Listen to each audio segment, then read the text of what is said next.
At this time, I would like to introduce our honored guest. We have at this table our speaker, Alexandra Epstein, who I will introduce later. We have Joe Woody, who is the CFO. We have Katie Epstein, Kenny Epstein, Diane Epstein, who are all partners. So we're pleased to have them with us this evening.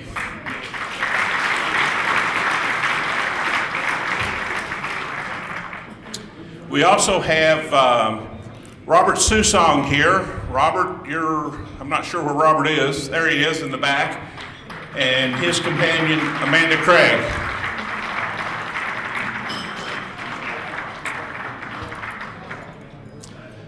Before we get into our activities, I'd like to take a minute and ask that we have a moment of silence for the members we lost over the last year.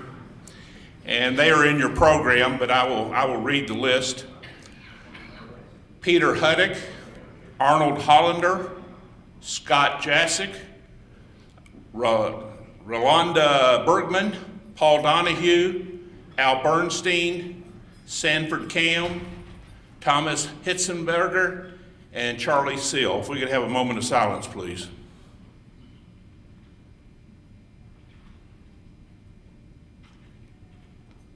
Thank you.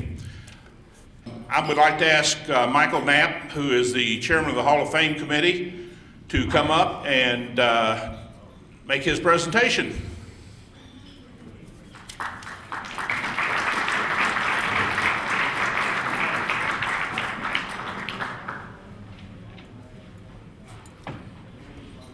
I'm going to paraphrase what George Burns said about sermons. You should have a good beginning, a great end, and they should be as close together as possible. So I'll see if I can accomplish that. As you know, the Hall of Fame is the club's highest honor. Induction is reserved for those members who have contributed the most to the club and to the hobby as a whole. Since its inception in 1998, a total of 23 members have been inducted into the Hall of Fame, at least one a year. 5 of those members have passed away, but all members of the Hall of Fame are listed in the program. I'd like to introduce the current members of the Hall of Fame who are here, but please hold your applause until all the names have been read. I'd like the Hall of Fame members to come up and stand to the left of the stage here, your right of the stage. Alan Anderson, Archie Black, Carrie Burke,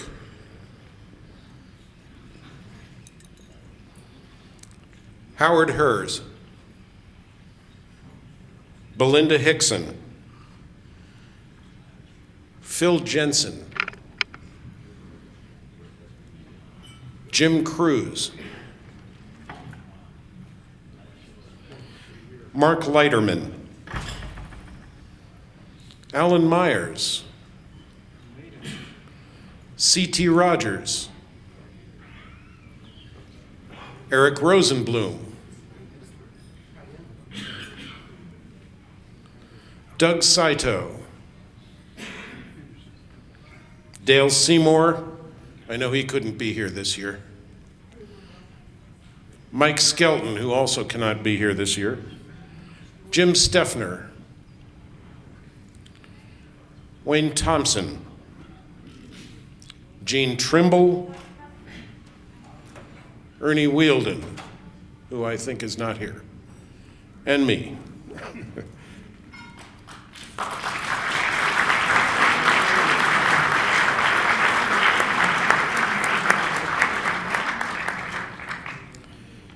Most of you know that Hall of Fame inductions are based on recommendations from the general membership, then nominated and voted on by the members of the Hall of Fame. Once voting is completed, the results of the voting is kept secret, and no one knows who has been chosen for induction. This year we induct one new member to the Hall of Fame. He's attended or has had a table at every convention since the first in 1993. He's written articles for our magazine, Casino Collectible News. He's a tireless promoter of chip collecting and the hobby. He takes time to talk with new members and interested collectors, and is one of the best examples of what a club member should be and how we as club members should conduct ourselves. At our first convention, he had the foresight to bring a video camera to record the proceedings and to interview the club officers, volunteers, and attendees, thereby creating a permanent record of what none of us had attempted before and what none of us knew would last. He has continued to promote the hobby through his internet posts and his promotion of a positive convention attitude with his ACE, that is, absolutely cool experience, pledge. His honesty and integrity are above reproach. Some of you may not know this story, but some years ago he purchased an extensive collection of fairly scarce Nevada chips. Spent a significant amount of money on them, and he learned that it had been stolen from a longtime club member. In fact, he then returned the collection to its original owner, Phil Jensen. His tagline, "Having fun," describes not only his attitude, but what we sometimes forget this hobby is all about. Please help me welcome Steve Pasalacqua to the Hall of Fame.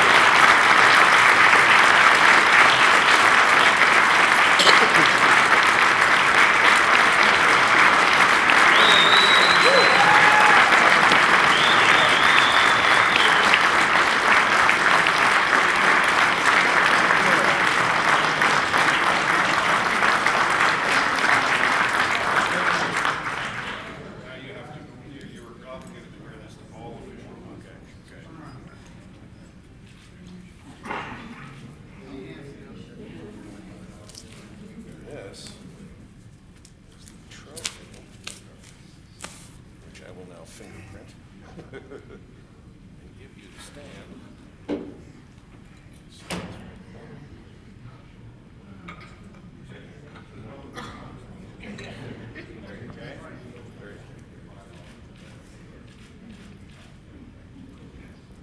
Well, unbelievable. It's a proud honor. It's I don't know what to say, really. It's very interesting that someone would vote for me, but I will continue to have fun, and it's been one of the biggest parts of my life and my family's life. Having Archie put this thing together, everybody that contributes, everybody here has fun with this thing, and I hope they continue to do it, and I thank you very much.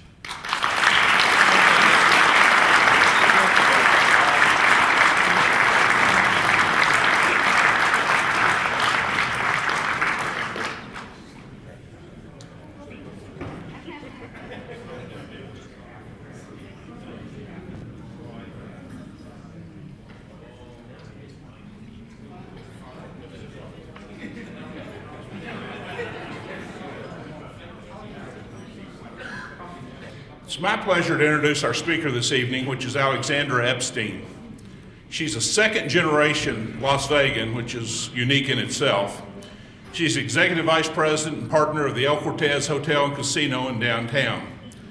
This is the oldest continuing operating casino or property in Clark County. I'm sure most of you knew that, but maybe not everybody. She came to the property in 2008, and she has overseen the development and management, marketing, and public relations for the property.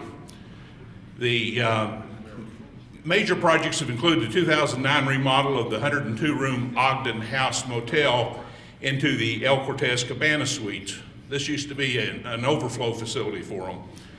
A 64-room high-end boutique property is what the Cabana Suites are. She's also managed the development of emergency arts in the Fremont Medical Center building, organized various competitions, such as a Design a Suite downtown and El Cortez cinema competitions, co-organized, Vegas Streets a monthly food truck, music and art festival, and co-development of Downtown Cares, a grassroots effort to uplift downtown Las Vegas by organizing area residents. Outside her work at the El Cortez, she's a board member of the Neon Museum, which is very near and dear to all of us, the Las Vegas Metro Chamber of Commerce, the Jewish Federation of Las Vegas, and the UNLV Libraries Advisory Board, and was appointed by former Mayor Oscar Goodman to the City of Las Vegas Arts Commission. She's been recognized in a number of publications. Among them, she was named one of Vegas Inc.'s 40 Under 40 in March 2012, and one of 12 to watch in 2012. At this time, I'd like to ask our speaker to come up and give her a big welcome.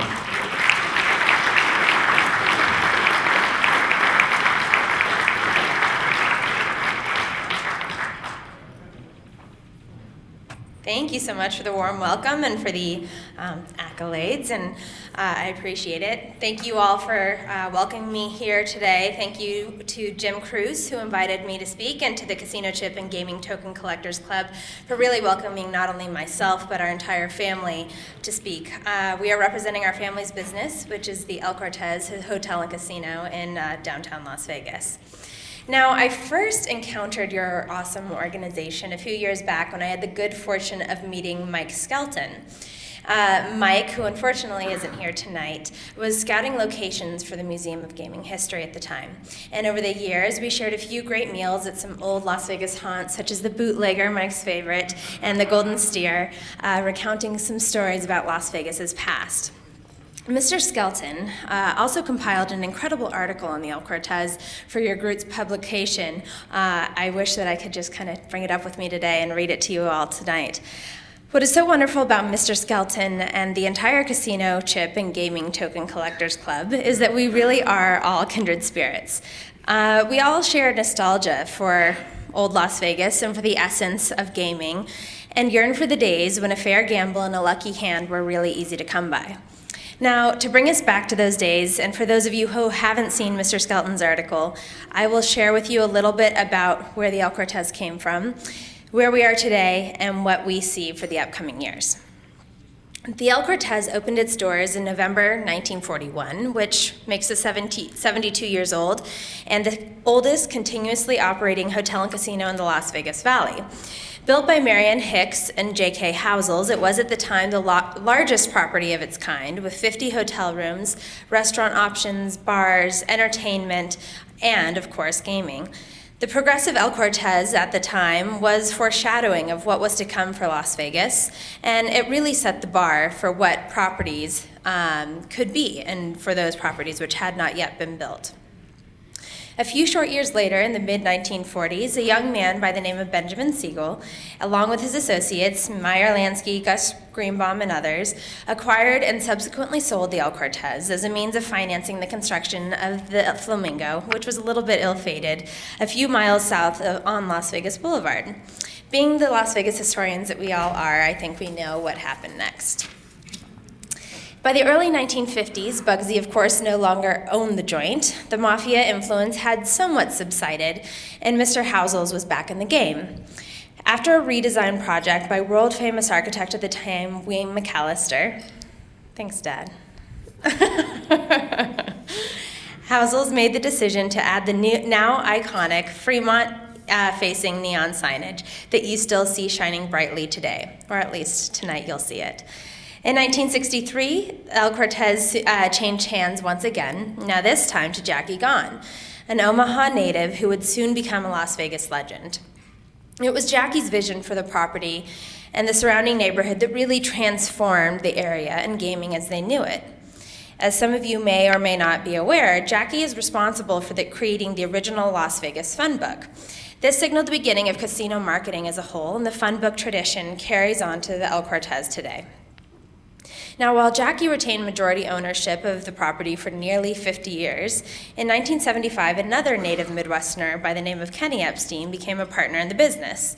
It was not until the mid-aughts that my dad and subsequent family members returned full-time to downtown Las Vegas, just in time to be participants in really what is the most exciting period of development that downtown Las Vegas has seen to date. In 2007, the El Cortez became a major player downtown, in assisting in the development of Fremont East Entertainment District and becoming the first casino to really reinvest in itself, renovating all guest rooms, public areas, and more. Perhaps most notably in 2008, we really made a name for ourselves with the conversion of the old Ogden House Motel into the downtown's first boutique luxury hotel, the El Cortez Cabana Suites. It's non-gaming, non-smoking, 64 rooms, and it was the first of its kind in our area, and remains still a desirable oasis for tourists and locals alike. Now, shortly after this development, we began the process of converting an El Cortez-owned property, the Fremont Medical Center, into Emergency Arts, a creative co-op spearheaded by Jennifer and Michael Cornthwaite, friends of mine.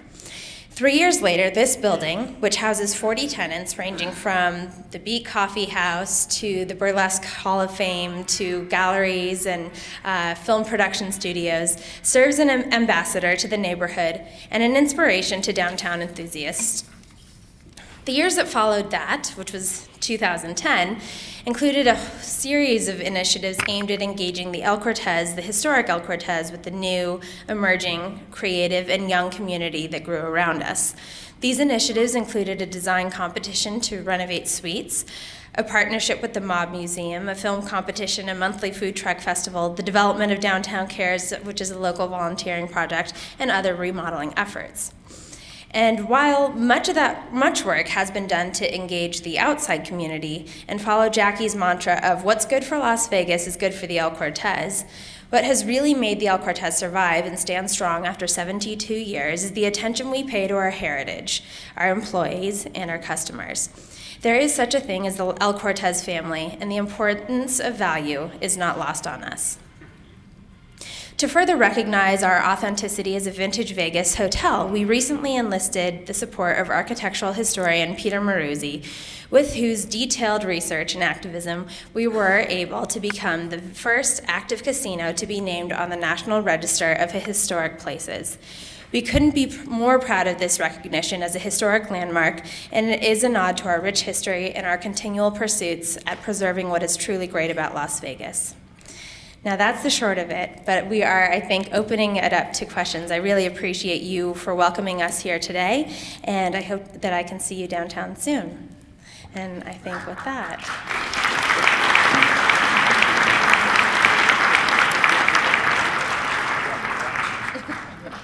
Questions? I don't have my glasses on, so you may have to holler at me. Microphone, so everybody will hear it. Oh, okay. If you use it, I have a microphone.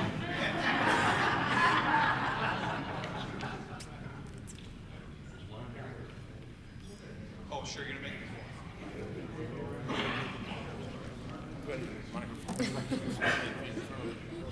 Hi. I would contend that the biggest gamblers in Las Vegas or in Nevada are in fact casino owners and developers. What would you say to that? I might hand that over to my dad. You know, it might have been true in the past. I know that at least I can only speak for my own family, and I know that my family has a very rich tradition of sports betting. I think that my dad spent most of his time at Santa Monica City College at the racetrack. And his father alike was a big horse and sports bettor. To speak for other casino owners, I don't know. I think that we're bound now by restrictions. We can't gamble in our own hotel. Jackie Gone at 92 still plays poker every day, though, in the El Cortez. So I think he's had many, many, many decades of gambling. So you're probably right. Ms. Epstein, we certainly appreciate you coming. We had never been to the El Cortez prior to Monday afternoon. My wife and I visited because we had heard that the slots were looser.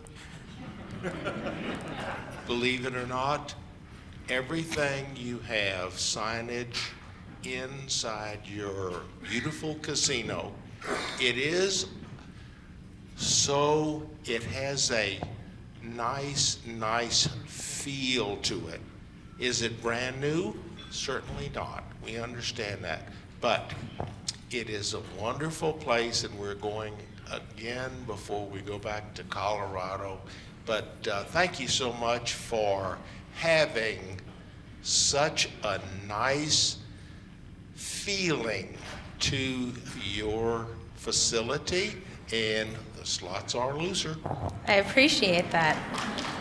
If anybody didn't hear him, he said that our slots are looser. And it's certified, it's true, and we appreciate that. No, we couldn't have. And it's true, I think with a building that's 72 years old, there's always continual progress and efforts that are being made to continuously update, but what has remained constant over 72 years is a sense of familiarity and authenticity and a good, comfortable casino feel that you're not really going to find elsewhere. So thank you for your comments. Katie, in your position, have you formulated a plan, or are you looking at the future to entice a younger player in a younger market downtown? Absolutely, and that's a conversation that we have pretty much on a daily basis. Another really exciting part of what's happening downtown is that, not only has Zappos.com, they're in the process of relocating their headquarters, which is 2,000 very young employees right and across the street from us, essentially. And we have already seen a huge influx of young businesses, young employees, and young players come to the El Cortez. And, while the El Cortez has the largest selection of coin-operated machines, and, some really classic games, we're finding that the younger generation just doesn't play slot machines. They don't play video poker. That's not their thing. They really appreciate and that really enjoy blackjack and table games and something that's a little bit more, group-centric. And so, yes, certainly, we're trying to make efforts to not only welcome in younger players, to engage them, to teach them about gaming, and we're also making changes to our casino floor to welcome in younger demographic. That's okay. We get it all the time. We kind of go by each other's names at this point. We look a little bit alike too, so no offense taken. We're used to you. Yeah. Jim? I don't know if it works. How about that? Now that you're a historic landmark, does that mean your building won't be blown up like every other casino in Vegas? Well, I think from a significant standpoint and from us as business owners, we certainly see the value in recognizing our authenticity as a historic property. But legally speaking, no. Because we have not sought any kind of federal funding or any federal grants based upon our National Historic status, we can still do anything we want with our building, but we don't want to. We think that there's something significant and beautiful about it. It's very unique. Hurry.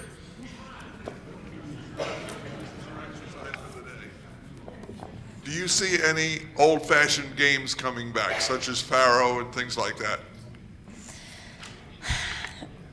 I'm not an expert on old-fashioned games or such as Faro, so I don't want to speak to that. Can you, Joe or Dad? Hey, here's a legend.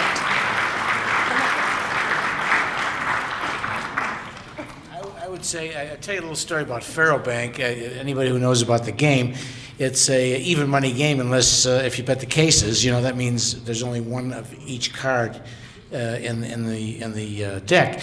But nobody wanted to have the game because they couldn't win. The houses couldn't win because everybody waited for the cases. They wouldn't bet on the doubles where they could lose half of their money that they bet. And Jackie Gaughan, he came up with a way. He says, "There's no more splitting out. You can't get split out anymore. All you got to do is pay 5% of what you win when you bet, and there's no splitting out." And he did great with the Faro Bank, but no, Faro Bank's an old game. The only time you see it is in these old cowboy movies. There's no more Faro Bank. So I want to thank you for inviting us, and I want to thank my daughter. She's a great speaker, and I'm not that good of a speaker, so I'm going to leave it back to her. Thank you.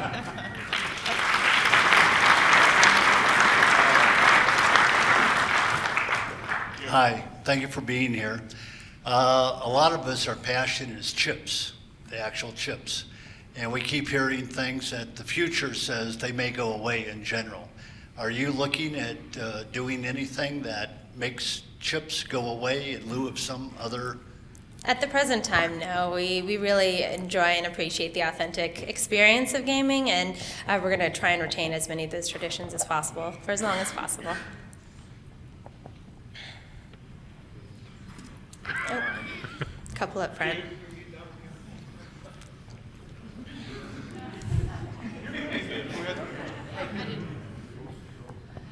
As someone who doesn't really gamble, and so I come here with my husband, I'm always trying to find things to amuse myself. So with your experience in the arts community, what is there for those of us who enjoy the arts community to do in Las Vegas when we're not gambling? Well, I'm a good person to ask because I'm a huge fan of the arts. So there's a huge amount, especially in downtown Las Vegas. Downtown is kind of the center of where the arts has really exploded. So on the first Friday of every month, there's a really big tradition called First Friday, which is it's an opportunity to see work by local artists. All the galleries open up their doors to the public. It's a really fun community event that takes place every First Friday, but that also happens to have a younger tilt to it. So for real patrons of the arts, they have Preview Thursday, which is the day before First Friday, where you can have the same experience of really seeing all the artwork without all the crowds. In addition to that, of course, there's the Neon Boneyard, which is a huge collection of all of Las Vegas's classic neon signage. There's the Smith Center for Performing Arts, which is about a year and a half old at this point. It shows not only big, Broadway hits, it has visiting concert, opera singers, everything ranging from small series to large concerts and large musicals. There's the Ma Museum. There's a huge array of, even Emergency Arts is a great selection of local small local artisans and artists.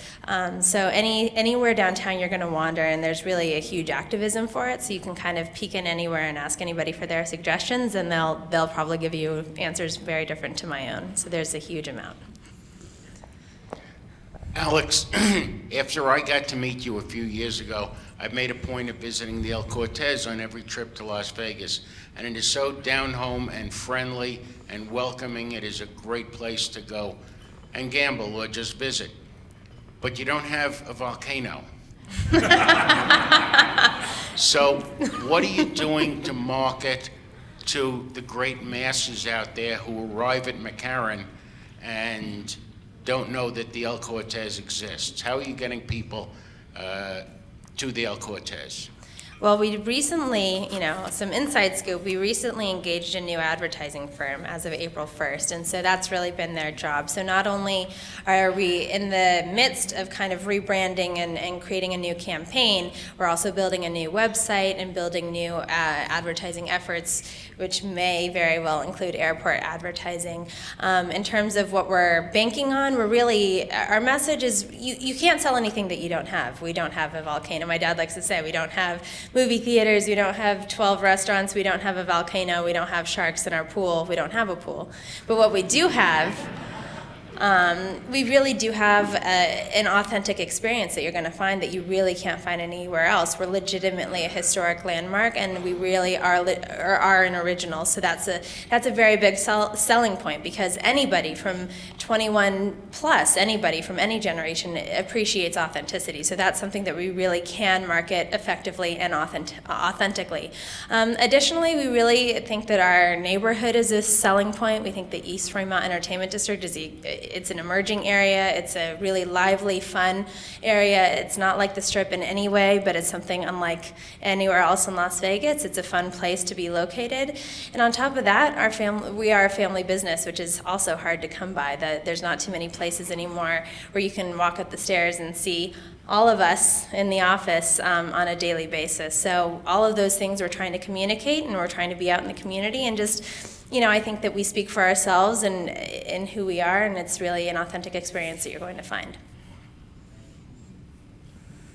Any other questions? Yes. You just held up a story about Jackie Gone, who lives there, and a little story behind that you shared with our local. Of course. Well, Jackie, I don't know if you want to tell it, Dad. My dad met him when he was 15 years old. So he's really got the whole story. I told him I'd get him up here.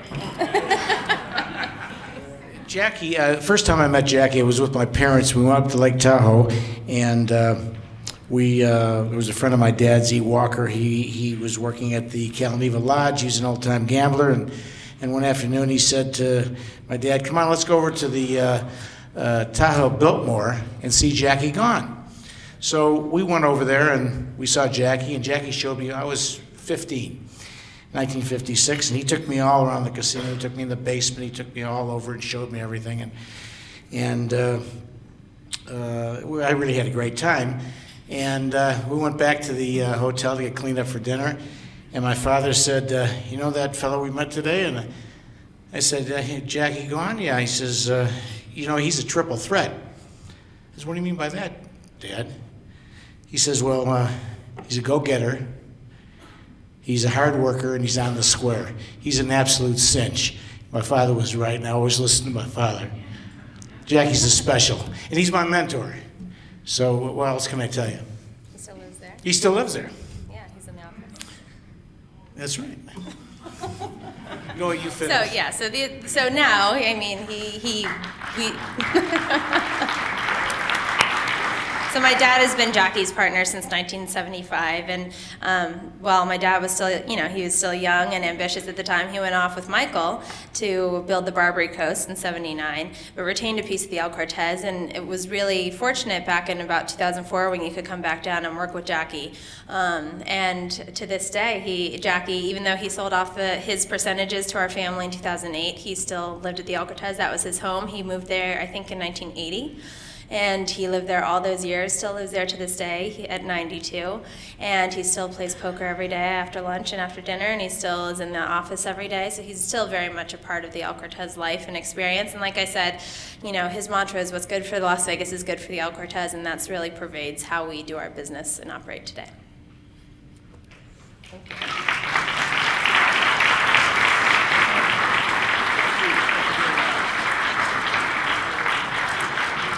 Thank you for a very entertaining presentation. We have a little something to give you in appreciation, but we will deliver it to you so you don't have to drag it home with you tonight. But we always want our speakers to leave with something to remember us by. So, and were you able to get Jackie out of his room long enough to remodel it? That one hasn't been touched yet. Oh. Okay. 2 awards this evening. First one is for the Recruiter of the Year. As you all know, we got a shrinking membership. So any effort that we can all put forth to increase our membership is greatly appreciated. It helps grow the hobby, it helps grow the club. It makes our collections worth a little bit more, the more people we can add on, and it's pretty interesting. But I want to thank everybody that's made the effort. This year was kind of a different year because we had a lot of different people bring in a member or two. So, let's give everybody a hand for all the efforts that they put forth. This year, the Recruiter of the Year goes to, drum roll please, Andy Hughes.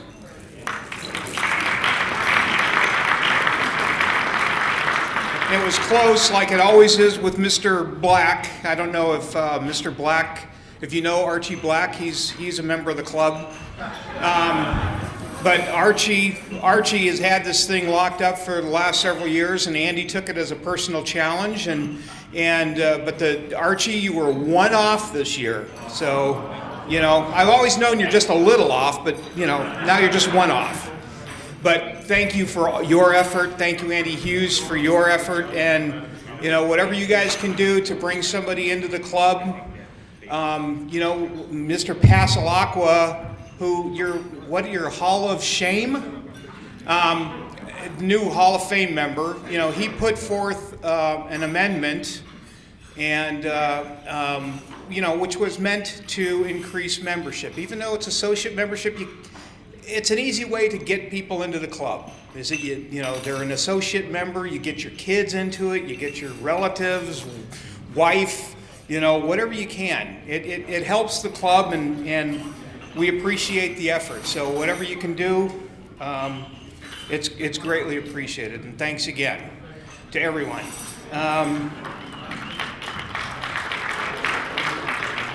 the next award, for this award, if you figured after a couple years I wouldn't get so broken up about this. This is in honor of Greg Susong. Greg's son Robert is in back, and I'd like him to present this award. But we had 4 very, very, very, very, what's the word I'm looking for? Deserving, yes, nominees. Roy Nelson, are you here? Roy, stand up.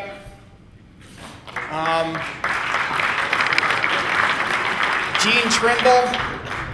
Is Gene Trimble here? Okay. Neil Silverman. And our president, Doug Smith. These guys have done so much for this club. And it's just nice that this year we had more nominations and more votes, and it's really greatly appreciated. The effort that all 4 of these members have the efforts that they put forth to grow the hobby, to grow the club, is really, really appreciated. And I'd like Robert to hand out the award for this year's Susong Award, and it goes to the person who's not here, Mr. Trimble. So, but you get to look at Robert, he's okay. This is the award, the plaque that Gene will get, and he has his name on the perpetual plaque, also the perpetual trophy. Gene has done just a tremendous amount of research, posting. He gets a lot of people really interested in his illegals of the day. I'm fascinated by him. I don't collect the things, but I'm fascinated by him. It's just such great history. Neil did an excellent job with with everything he does promoting the club, social media, his involvement with the Moog. Doug, of course, his everything that he does for the club, and also his chip of the week, his favorite mold of the week, all of those things. Roy, with all the thing that I really enjoyed most about this year was that Roy is behind the scenes, and I don't know if everybody knows what Roy does, but I'm glad that a lot of people do, because Roy, he did a great job, got a lot of votes. There were a lot of votes in this thing, and I really appreciate everything that Roy does for me and for the club.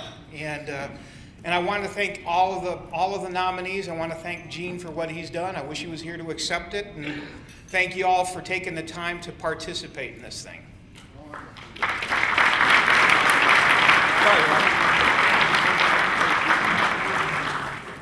I forgot 2 things of importance. One was to thank the Masseys, Bruce and Marianne, for arranging to get the award for Steve's induction. The other is to thank Roy Nelson for getting Steve's name put on the permanent Hall of Fame plaque, which I'm trying to unwrap here. It's like Fort Knox.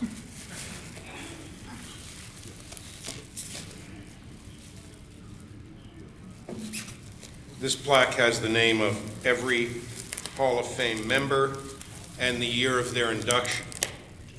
And it will be on display at the membership table during the convention. Steve's the last one you can see. I'd stand it up, but it doesn't have an easel on the back. But you can see it at the membership table during the convention. Thanks to Roy and to the Masseys.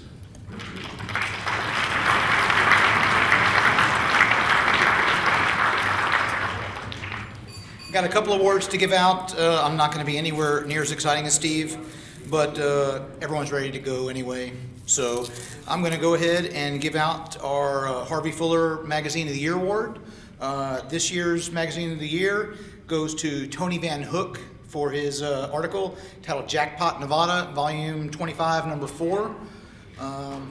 Tony's not here, and I'd like to ask his friend Todd Barrett if he happens to be in the room to accept it.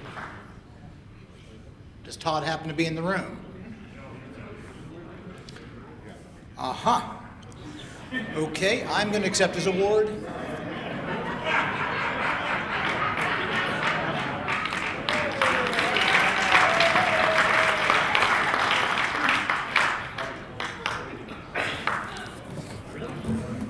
That was exciting, wasn't it? Okay, the next award we got is for the Book of the Year, which is the Janice O'Neill Memorial Book of the Year. Everyone will be surprised to know it's not going to the chip rack or the gaming table. This year's book goes to Terry Schaefer for the Illegal Gambling Clubs of Toledo.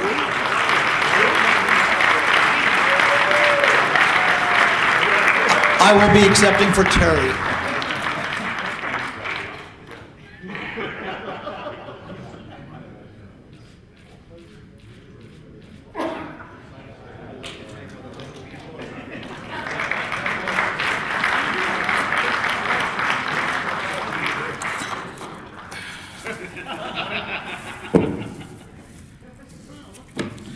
Okay, I got two more awards. These are the President Awards. President Award gets a little bit more difficult for me every year because there's so many deserving people. Tradition has it that you can only win it once, but if I could give it to people multiple times, the guys like Brenda Black, Roy Nelson, those people would win it every single year. But this year we're going to have to pick up some different people. So my first one, in my opinion, another behind-the-scenes person that gives a lot to the convention every year, never really gets recognized. This first President's Award, if I can unwrap it here, get some pictures, goes to Mr. George D.